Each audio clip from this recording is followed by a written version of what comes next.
things. So God had an idea.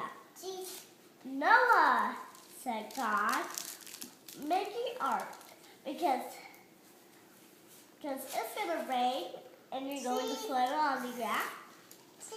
And so you won't get messy. Since this rain is magical, it was wash away all of the people that are very, very rude and mean. Like unicorn, unicorn, you know that one? Bryn, what are you reading? Oh, it's called Luke 25th. Oh, okay. And we have to pray for the Bible. But God had Leah.